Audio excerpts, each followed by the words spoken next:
লখিমপুৰ জিলাৰ গুণাৱতী মাহৰা অপলাঘাটত ভয়ংকৰ নাও দুৰ্ঘটনা সংঘটিত হৈছিল। তাৰ পিছতে নাও দুৰ্ঘটনাৰ সময়ত কিন্তু TMPK নেতাসকলে দলং নিৰ্মাণ কাৰ্য চলি আছিল আৰু এই চলি থকা সময়তে TMPK নেতাসকলে যিহেতু ছাত্ৰ ছাত্ৰী উদ্ধাৰ কৰাইছে। মই কথা পাতিব যত্ন কৰিম, যিহেতু ঘটনাস্থলীত আপোনালোকে আছিলে, দলং নিৰ্মাণ কৰি আছিলে, কেনেকৈ ঘটনাটো সংঘটিত হৈছিল? তো আমিতো প্ৰায় 2:30মান বজাত আমি ভাত পানী খাবৰ কাৰণে ইতিমধ্যে আমি কাম কৰা স্থলৰ পৰা অলপ ওপৰলৈ আমি উঠি গৈ গছৰ ছাঁতে বহি খাবলৈ লৈছিলোঁ। তেনেকুৱাতে প্ৰায় 20-30 জনীমান ছোৱালী চিঞৰ আমি শুনিবলৈ পাইছিলোঁ। বিশেষভাৱে মই প্ৰথমে শুনিছিলোঁ আৰু মই সকলোকে কৈছিলোঁ যে কিবা এটা অঘটন ঘটিছে, তো তোমালোকে পটককৈ গৈ পিনি চাই আহা। আৰু এজনে দৌৰি গৈ দলঙৰ ওপৰৰ পৰাই চালে যে দেখিলে যে নাওখন ডুবি ল'ৰা ছোৱালীবিলাক উপঙিব লৈছে। তো তেনেকুৱাতে আমাৰ কৰ্মীসকলক মই এটাই কথা ক'লোঁ যে কোনো ৰৈ থাকিব নালাগে, যিমান পাৰে যিমান দৌৰিব পাৰোঁ দৌৰি গৈ ল'ৰা ছোৱালীখিনিক বচোৱাৰ ব্যৱস্থা কৰা। আৰু সকলোৱে দৌৰি গৈ, মই ৰণোজ পায়েঙে বাইকত দৌৰিছোঁ, বাকীখিনি বাইক ল'বলৈ পাহৰিলে, চবেই দৌৰি গৈ পিনি পানীত জঁপিয়াই যিমান ছাত্ৰ ছাত্ৰী আছিলে সকলোকে উদ্ধাৰ কৰাৰ ব্যৱস্থা আমি কৰিব পাৰিছোঁ বুলি ভাবিছোঁ। আমি যিহেতু হিচাপ কৰা নাই, আমি এতিয়াও নাজানো যদি কোনোবাই ডুবিও গ'লতো আমি এতিয়ালৈকে 100% কিন্তু আমি চিয়ৰ নহয় যে আমি সকলোকে বচাব পাৰিছোঁ বুলি।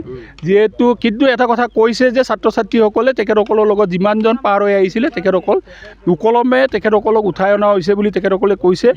তো মই এটা কথা ক'ম যে আমি যদি এই স্থানত যদি আজি কাম কৰি নথকা হ'লে নিশ্চিতভাৱে কেইগৰাকীমান ছাত্ৰ ছাত্ৰী গুণাসতী উচ্চতৰ মাধ্যমিক বিদ্যালয়, মিৰিজীয়ৰী মহাবিদ্যালয়, মিৰিজীয়ৰী উচ্চ ইংৰাজী বিদ্যালয়ৰ উদাহৰণত ছাত্ৰ ছাত্ৰীসকলৰ কিছু সংখ্যক কিন্তু আজি সঁচাকৈ তেখেতসকল আকাল মৃত্যুক আৱতিবলগীয়া হ'লেহেঁতেন।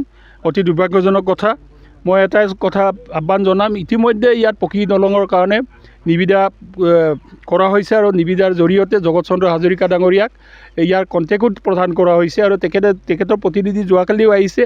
তো এতিয়া বতৰ বেয়া কাৰণে তেখেতসকলে আৰম্ভ কৰিব নোৱাৰে বুলি কৈছে। কিন্তু এটাই আমি আহ্বান জনাম, বতৰ যেনেকুৱাই নাথাকক যিমান পাৰে সোনকালে এই পকী দলঙৰ নিৰ্মাণৰ কাম ত্বৰান্বিত কৰিব লাগে, সোনকালে শেষ কৰিব লাগে বুলি আমি আহ্বান জনাইছোঁ।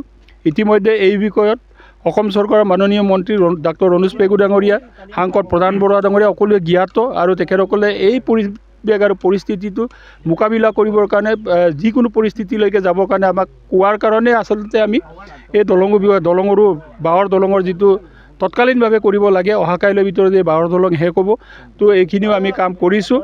কিন্তু এটাই কথা মই এতিয়াও আহ্বান জনাম চৰকাৰী কৰ্তৃপক্ষক যে আপোনালোকে যিমান পাৰে সোনকালে পকী দলং নিৰ্মাণৰ ব্যৱস্থা কৰিবৰ কাৰণে আমি অনুৰোধ জনাইছোঁ। নাওখনত কিমানজন ছাত্ৰ ছাত্ৰী আছিল? প্ৰায় 30 গৰাকী আমি ছাত্ৰ ছাত্ৰীক উদ্ধাৰ কৰিছোঁ আৰু তেখেতসকলৰ নাম ঠিকনা আমি সকলো আমাৰ টাকা মিচিং পৰিণ কেবাঙে লিখি ৰাখিছে আৰু কাৰ কি হেৰাইছে।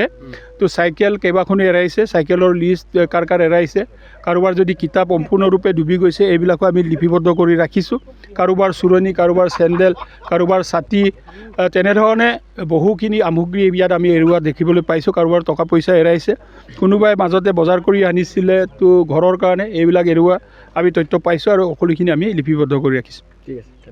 যিকোনো খবৰৰ বাবে যোগাযোগ কৰক 7099017330 অথবা 7099017990।